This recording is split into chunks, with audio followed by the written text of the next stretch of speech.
Hai semua, Assalamualaikum warahmatullahi wabarakatuh. Di sini saya akan menjelaskan resum laporan praktek kerja lapangan milik saya yaitu Rizky Mulyana, kelas 12, Manajemen Perkantoran 3. Yang pertama, saya akan menjelaskan tujuan praktik kerja lapangan.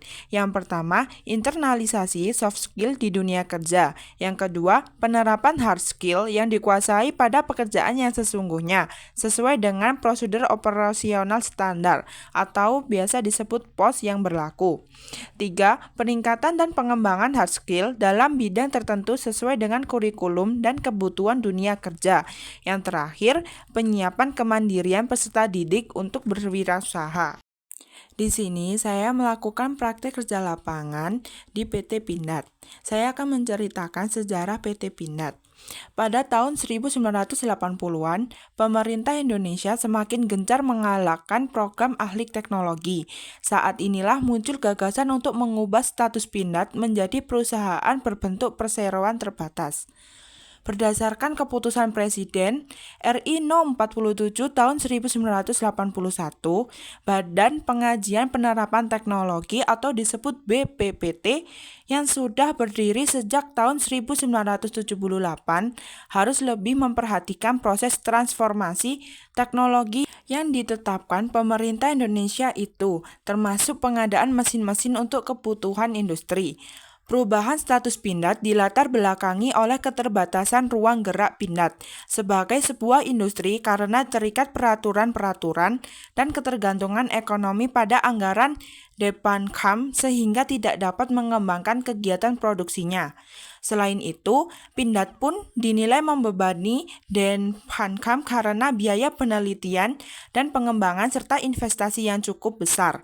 Karena itu, Depankam menyarankan pemisahan antara war making activities dan war support activities.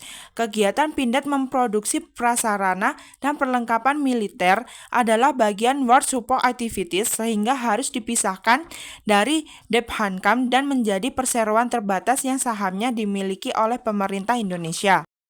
Penandatanganan serah terima pengelolaan perindustrian TNI AD Pindad dari Kasat Jenderal TNI Rudini kepada Prof. Dr. B.J. Habibie tanggal 29 April 1983, Ketua BPPT saat itu Prof. Dr. B.J. Habibie kemudian membentuk tim Corporate Plan Perencanaan Perusahaan. Pindad melalui surat keputusan BPPT No. SL garis miring 084 garis miring KA garis miring BPPT garis miring Romawi 4 garis miring 1981. Tim Corporate Plan diketuai langsung oleh B.J. Habibie dan terdiri dari unsur BPPT dan Departemen Hankam. Sebagai sebuah perusahaan Pindad diharapkan dapat memproduksi peralatan militer yang dibutuhkan secara efisiensi dan menghasilkan produk-produk komersial berorientasi bisnis dan memiliki biaya serta anggaran sendiri untuk pengembangan, penelitian, dan investasi serta mengembangkan profesionalisme industrinya. Berdasarkan hasil kajian dari tim Corporate Plan, diputuskan komposisi produksi Pindad adalah 20% produk militer dan 80% komersial atau non-militer. Tugas pokok Pindad adalah menyediakan dan memproduksi produk-produk kebutuhan Depankam seperti munisi ringan, munisi berat, dan peralatan militer lainnya untuk menghilangkan ketergantungan terhadap pihak lain.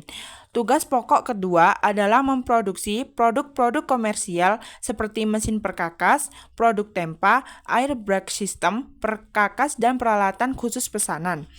Pada 29 April 1983, perindustrian Angkatan Darat resmi beralih status dari industri yang sebelumnya di bawah naungan Departemen Pertahanan dan Keamanan menjadi perseroan terbatas atau PT dengan nama baru sebagai PT Pindad Persero. Kata Pindad dibelakangi kata PT bukan merupakan singkatan melainkan kedudukannya utuh sebagai sebuah nama. Selaku Direktur Utama, Menteri Keuangan menunjukkan Prof. Dr. B.J. Habibie tanggal 29 April 1983 ini diperingati sebagai hari ulang tahun Pindad sampai saat ini.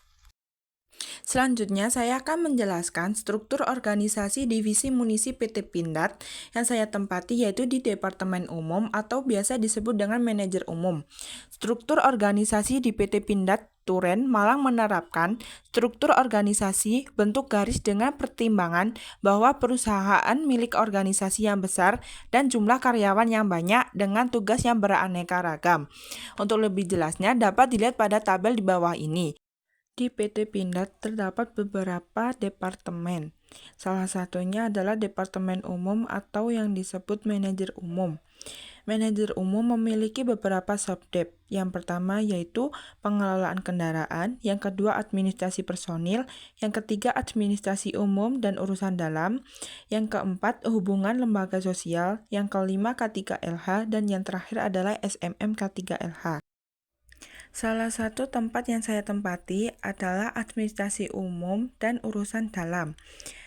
Prosedur kerja perusahaan yang terdapat pada administrasi umum dan urdal adalah serangkaian kegiatan yang menyangkut pelayanan-pelayanan kepada unit kerja lain yang tugasnya membantu semua kegiatan bisnis, mulai dari pengelolaan administrasi dan urdal. Aktivitas pokok yang pertama mengelola persediaan alat tulis kerja ATK divisi, yang kedua mengelola administrasi divisi, termasuk mengelola dan menyimpan dokumen terkait. Yang ketiga, mengelola pelayanan dinas berupa pembuatan surat permohonan perjalanan dinas. Yang keempat, mengelola pelayanan ke rumah tanggaan, dan yang terakhir, mengelola petty cash. Dan saya akan membahas proses praktek kerja lapangan. Adapun kegiatan praktik kerja lapangan yang dilakukan di Divisi Munisi PT Pindad, Departemen Umum, Subdep Administrasi Umum dan Urusan Dalam, selama bulan Juli 2024 hingga Desember 2024 adalah sebagai berikut.